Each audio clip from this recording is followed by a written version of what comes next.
అక్కడ పక్కన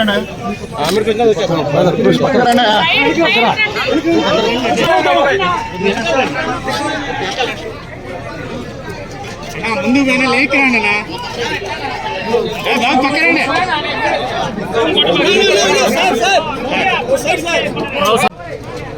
పక్కనే పక్కన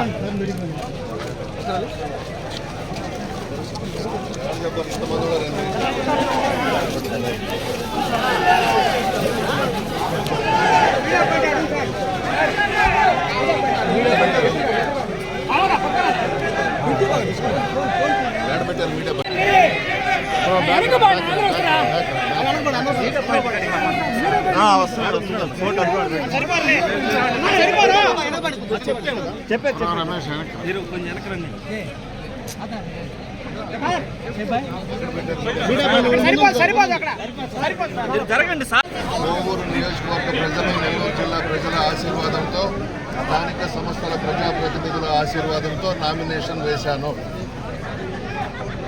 జగన్మోహన్ రెడ్డి గారు ముఖ్యమంత్రిగా ప్రమాణ స్వీకారం చేసిన తర్వాత పార్టీలకు అతీతంగా సంక్షేమ పథకాలు ఇవ్వడం జరిగింది. ఆ సంక్షేమ పథకాలే మాకు గెలుపుకు శ్రీరామ రక్ష.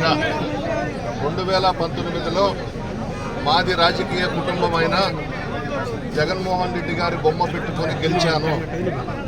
దాదాపు 40,000 వచ్చినాయి, 200 తక్కువ మెజారిటీ. ఈ దఫా మేమింకా సంక్షేమ పథకాలు ఎక్కువగా ఇచ్చాము. దాదాపు కోవూరు నియోజకవర్గంలో 1000 కోట్ల దాకా సంక్షేమ పథకాలు ఇచ్చాం. ప్రతి కుటుంబము లబ్ధి పొందుండారు. పార్టీలకు అతీతంగా ఇచ్చాం, కులాలకు అతీతంగా ఇచ్చాం, మతాలకు అతీతంగా ఇచ్చాం. రాజకీయాలే చెయ్యకుండా పేదలకు సంక్షేమ పథకాలు ఇచ్చాం. పేద ప్రజలందరూ కూడా జగన్మోహన్ రెడ్డి వైపు ఉన్నారు, ధనవంతులంతా కూడా చంద్రబాబు నాయుడు వైపు ఉన్నారు. ప్రజల ఆశీర్వాదంతో రాష్ట్రంలో 175కి 175 అసెంబ్లీ స్థానాలు గెలవబోతా ఉన్నాం. 25కి 25 పార్లమెంటు స్థానాలు గెలవబోతా ఉన్నాం. పేద ప్రజలందరూ కూడా ఈ రాష్ట్రానికి మరలా జగన్మోహన్ రెడ్డి గారిని ముఖ్యమంత్రి చేసుకోవాలని చెప్పేసి డిసైడ్ అయిపోయి ఉన్నారు. ఖచ్చితంగా 13వ తారీఖున ప్రజలందరూ కూడా పోలింగ్ బూత్ల్లోకి వెళ్లి ఫ్యాను గుర్తు మీద వేసి రాష్ట్రంలో ఒక ప్రభంజనం సృష్టించబోతా ఉన్నారు.